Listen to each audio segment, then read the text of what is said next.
eles queriam mais, viu? Chegaram a aprovar, e nós mostramos aqui em primeira mão a decisão lá na Comissão Mista de Orçamento do Congresso, 3 bilhões e 800 milhões de reais. E aí o presidente Jair Bolsonaro entrou e disse que iria vetar. Houve a negociação e reduziu aí, o Congresso Nacional reduziu esse valor para 2 bilhões. Então, vai pingar nas contas dos partidos políticos no ano que vem 3 bilhões de reais.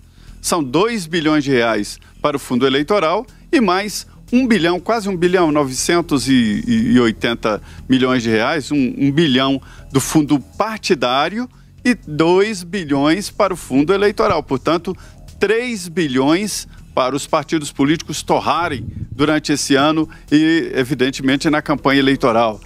Não é pouco, mas isso acabou chamando a atenção para outras vergonhas do Orçamento Geral da União, que é uma espécie de raio-x do governo como um todo, a execução do governo. Olha, Felipe Augusto, o presidente Jair Bolsonaro foi levado ao Congresso Nacional a essa situação mesmo, ele tem razão, não poderia vetar, porque há na LDO, Lei de Diretrizes Orçamentárias, a previsão do fundo eleitoral. Então, se ele vetasse, ficaria sem, porque o artigo não permitiria, não permite o veto parcial. Seria nada para as eleições, isso não é possível. Então, ele foi obrigado, sim, a sancionar e sancionou o orçamento sem vetos. Vou mostrar aqui alguns dados, Augusto, que me envergonham. Olha, o orçamento total da União, arrecadação e gastos, e tem que fechar, e foi fechado isso, é de 3 trilhões e 600 bilhões de reais. 3 trilhões e 600 bilhões, presta atenção aí, 1 bilhão dos 3 bilhões arrecadados, né? 1 trilhão é para pagar pessoal e aposentados. A folha de pagamento. Como é que pode uma estrutura dessa? Quer dizer, 3 trilhões arrecadados, 1 trilhão vai para a folha de ativos e inativos. Aí já sai um orçamento capenga. Veja a situação que está o Brasil. São dados que envergonham.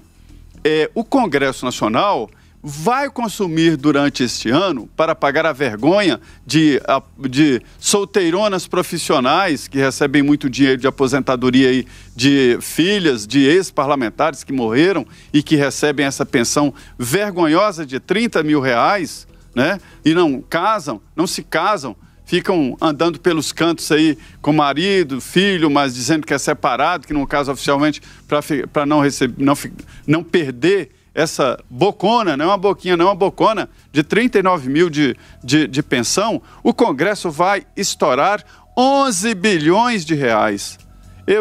Desculpa a minha força, mas com 1 bilhão de reais se faz um orçamento de uma cidade de 400 mil habitantes. Então o Congresso, isso aqui onde ficam os deputados e senadores, vai gastar ao equivalente de 12 cidades de 400 mil habitantes, com toda a sua complexidade. Tem que pagar professores, tem que pagar segurança, tem que pagar, saúde, se manter. E 1 bilhão de reais o orçamento de um município inteiro com 400 mil habitantes. O Congresso vai consumir 11 bilhões de reais do orçamento. O Supremo, para manter os ministros ali naquela pose ali, o Supremo quase 700 milhões de reais, 677 milhões de reais. Quase 1 bilhão de reais para manter o Supremo Tribunal Federal.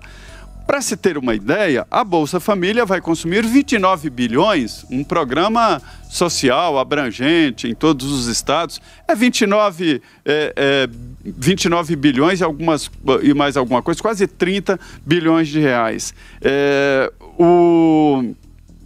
Mas, enfim, são dados que mostram realmente que é preciso fazer a reforma administrativa e é preciso mexer no Estado.